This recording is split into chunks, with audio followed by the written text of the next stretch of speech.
Yes, happy to see you. Welcome on board on the day 26th of January. Yeah, and there should be limit to the greeting of Happy New Year. Today you've mentioned is what? 26th. 26th of the year. Newborn. 26th the day of January. So it is my first time to see you this year. So it is important to say Happy New Year. Yes, It's welcome our on board. Yeah. greetings. Thank you. Welcome on board. What do you think, Aoko, of the things that is happening on? We have seen several things happening with this regime. What is your take? Actually, the few happenings of recently that we have seen, the judiciary securities being slashed, and CJ is saying that the security is somewhat withdrawn. What is happening? What is happening with our state? I do see the economy. They say that things will go down. We are seeing just things are just going up. Let me just start by saying a warm good evening to fellow comrades who have joined this space. And commend Ruben Kigame for his eloquence and his clarity of thought, and his cerebral wherewithal, man, is admirable.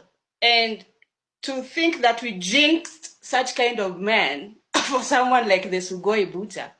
Anyway, I'm not an intellectual, so I'll not go his route. I'm a maverick. So here's my take. Number one, on the withdrawal of the security of our Chief Justice, let me posit categorically that I have zero empathy, zero sympathy, zero concern for that woman at the helm of our judiciary. You see, the squabble between Ruto and Martha Koome Karambu is a fight amongst the dishonorable. Under Kasongo, the executive is a sham. Under Koome Karambu, or whatever they call her, the judiciary is a joke. That is why they are being referred to as jurispresa. Just recently, they used that on the impeachment of, Gachagua, and she got her bahasha. You see, if you go back to my tweets, I stated clearly the genesis of their recent fallout. It's got nothing to do with intimidation. It has got everything to do with a phone call that NIS intercepted. I mean, I make some of these tweets and people think that I'm mad because facts are always stranger than fiction. When in a society, the so-called mad people like Aoko, like Peter Salasia, like Pastor Nganga, like Sonko begin to make sense, then something rather is fundamentally flawed with that society. You see, come to think of it, when I had Murkomen defending why they withdrew some of Koome security that she was wailing about, apparently she's entitled to 6 police officers and she was having 32. Out of those 32, only 3 were withdrawn. And then you wonder, that is why as an ordinary Kenyan, you go to the police station to report an injustice, a grievance. You find 2 idling police officers flirting with each other, and they cannot even listen to you because the rest are in the field, on duty in the field. So this duty happens to be they are carrying handbags, and playing toy boys for some of these VIPs. And then the rest of us Kenyans, she expects that we are supposed to, scavenge some sense of sympathy for her. I mean, it does not make sense, But then, come to think of it, be as it may, the state under Ruto has gone staggeringly contemptuous. We are no longer even a pseudo-democracy, we are a mockery, a theater of the absurd, a tragicomedy. If it was not so, the animals between these 2 independent arms of the government should not be playing in the public gallery. Why should we know that they are squabbling in the first place? To the extent that the executive is withdrawing, security from this other arm, the judiciary. It happened with also this judge called who? The one who summoned the acting IG at that time. And then you wonder, kwani these police officers that are being withdrawn at the whims of the executive, of the IG, or the interior CS? Kwani wanalipwa kutoka Sugoi? Are they not being paid through our taxes? Wanalipwa na Murkomen ama wanalipwa na IG? These police officers are being paid by our money. Anyway, just like I mentioned, I have zero empathy and sympathy and concern whatsoever for Karambu. Martha Koome elected to be clay, a party in the hands of Kalenjin mafia, to be used and misused. So now that she's being abused, she should not cry to us. What you thought? On an issue that is very close to my heart, abductions. And this is one discourse I'm very passionate, very unequivocal about, because I've been a victim. Let's start by asking a simple question, dear Kenyans. Who is being abducted or killed? It's the critics of the ruling class, who happen to be majorly the young people of this nation. The following question, or this question thus follows: why are they being abducted? Why are we excoriating? Why are we lambasting? Why are we vilifying the ruling class? I do not want to call them leaders, because it will be a gargantuan affront to that term, leader. These are not leaders. That is why I'm calling them the ruling class. You know, why are we crucifying them, this ruling class? Again, the answer is so simple. Because as the youth of this nation, we are aggrieved profoundly. We are aggrieved in ways words cannot suffice. And for some reason, those who tend to speak subtly, those who tend to speak, moderately, are not heard by the state. Ruto's regime, my dear friends, is innately fiendish. They are inherently iniquitous. They only hear. And they only hear when you draw caricatures. They only hear when you protest, when you draw cartoons, when you brew tea like Aoko does, when you come up with vampire diaries like Morara does, or when you put them in caskets and coffins. Please note that I use the word they hear. They do not listen. Because you hear to react, but you listen to respond.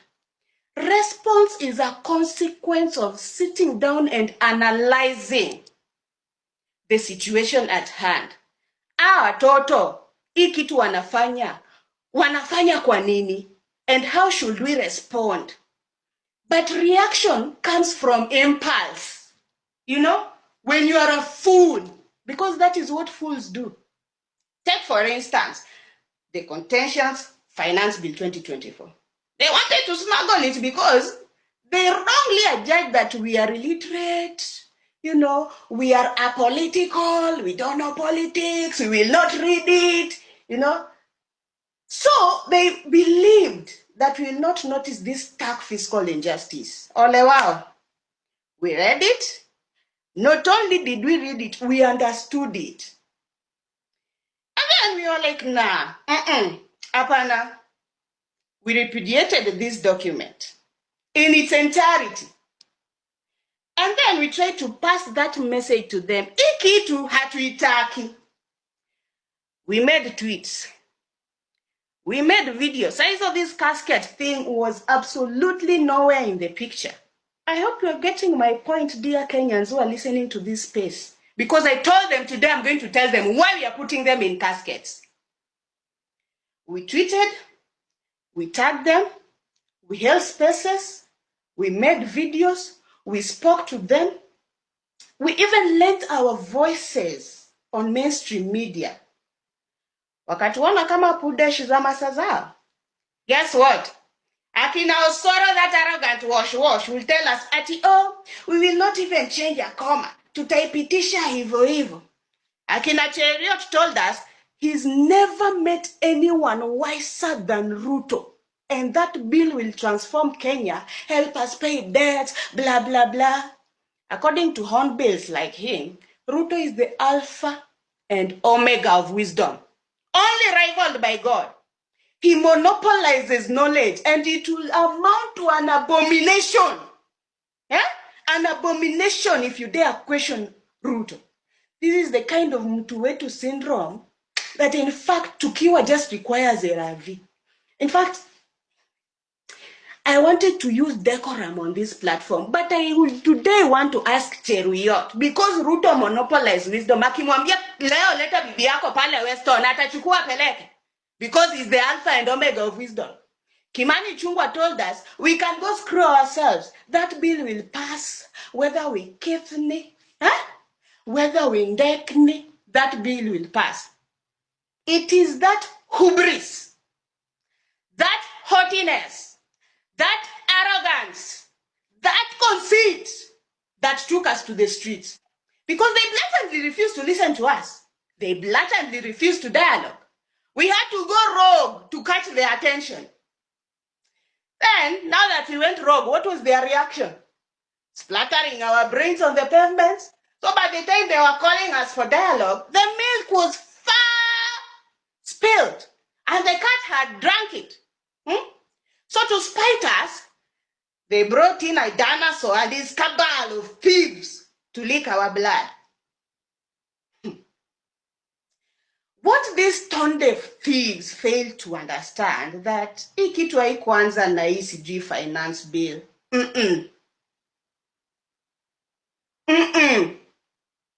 When Ruto was campaigning, and oh my God, there is one of the things that I regret to the depths of my soul, that eats and gnaws to my very essence and existence, is that I campaigned for Ruto. I was a fool. For once, let me admit, I was an idiot. But I was also ignorant. And our ignorance is to gain knowledge. You learn. And sometimes in life, you learn the hard way. And Ruto has taught us the hard way. Right now, we will interrogate issues deeper. Si ati mtu akienda kanisani aanze kulia, we're giving him sympathy votes. Tutafanya, tutatenga. Ruto promised us sucrose and delivered sand. Oh, the first 90 days, sijui 100 days, I will do this. Paukwa, pakawa, ya Ruto, ni uongo, na yawezi je, ni ya serikali ya UDA. For 2.5 years, Ruto's regime has denied us justice. They have denied us equality or equity from whatever angle, semantics, potato, and the rule of law. Nothing, absolutely nothing is working. Everything that was working has been dismantled. And now, what we have are new, cash cow schemes. That is what I would call them. Cash cow schemes, which are being forced down our throats. In Luo, I don't know, everyone, we appreciate our different cultures. But in Luo, when a kid refused to take his meals, we used to call it cargo. You force that uji down that kid's throat. That is what Ruto is doing to us with his, fake administration. And NHIF was working. It wasn't perfect, but it served its purpose. Education was affordable to our parents because it was capitated. Mwe mzazi unalipa hii mpaka hapa. Hiyo ingine serikali italipa. Unachukua uniform, vitabu, nini na fee maybe hii. Hiyo ingine serikali na top up. Right now parents are catering for every freaking cent. Mara sijui anataka kuuza airport. Mara the energy sector. And anataka kuziuza to the most corrupt cow worshipper in the entire Asia. If you go to higher learning, there is this fuckery that they are calling new funding model. Yani, these people are bringing policies that tax the hell out of us just so their kids can buy 50 million Ganyas. You see, when a people are continuously denied justice, they get aggrieved. I mean, that's the logical thing that will happen. And what follows is display rather of agitation. If you are aggrieved, you are going to display that you are aggrieved. Right now, what they are doing painfully is that they are trying to circumvent facts. They are trying to circumvent their failure through violence and through using affordable bloggers, huh? Who are just nothing but a bunch of clickbait nitwits, yeah? To chorus their lies and sanctify their incompetence. Wacha niwaambie, you see, even in your house ukiona bibi ameanza kufura, ameanza kupika skuma badala ya mchuzi, ameanza kulala na t-shirt ya Jubilee tena, na hizi stocking wanafunga kwa kichwa ya Goat Wives yenye inanuka jasho. Ukimpiga because she's doing that, utavunja hiyo ndoa. You'll make it irreparable. Kalisha yeye chini, aska mama watoto, sweetie, shida ni nini? Tuzungumze, tuongee, tutatue. Utapata shida ni kitu kidogo that you can solve. Kitu kidogo that you can sort out. Maybe aliangalia message yako kama umeenda bafu akaona umetumia some Irene M-Pesa. Turns out maybe your Irene is your niece. So it's just a misunderstanding. Sasa Ruto, reaction yake is that husband wenye bibi akifura anampiga, anavunja ndoa. Badala aone shida iko hapi. Why are we putting him in caskets? Why are we aggrieved? Why are we angry? Why are we wishing him death? Anatupiga, to threaten, anatuua. I mean, now wameleta hii El Chapo, anatuambia juzi ati anaweza funga social media. You know, they've been claiming social media is being misused and abused. I mean, come on, social media is an integral part of modern African democracy. This is not the days of beating drums and sending smoke signals, Bwan. The world has evolved. In fact, those of us who studied journalism as first certificates, we are worried. We've had to go for other courses like conflict and political science because AI is making us extinct as writers.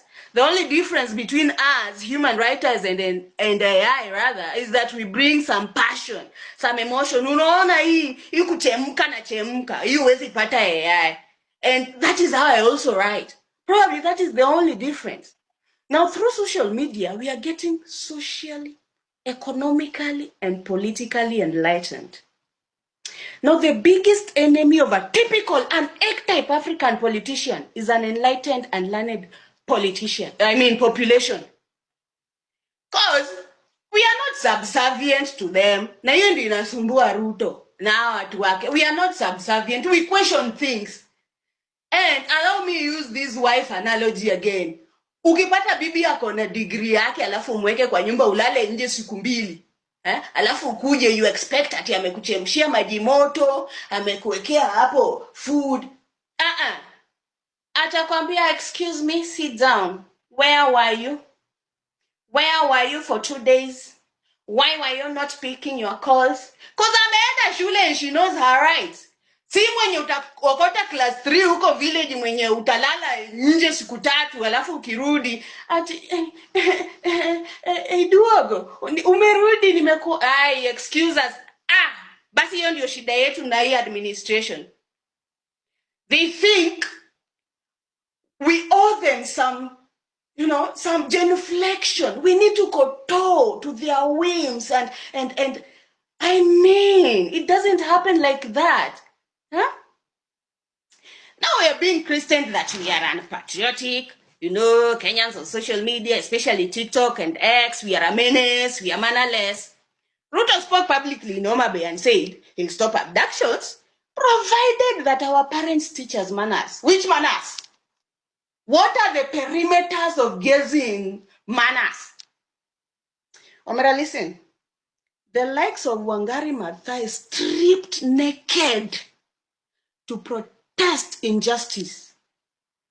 The Moi regime saw it as mannerlessness. But eventually, she helped protect our environment and our democracy.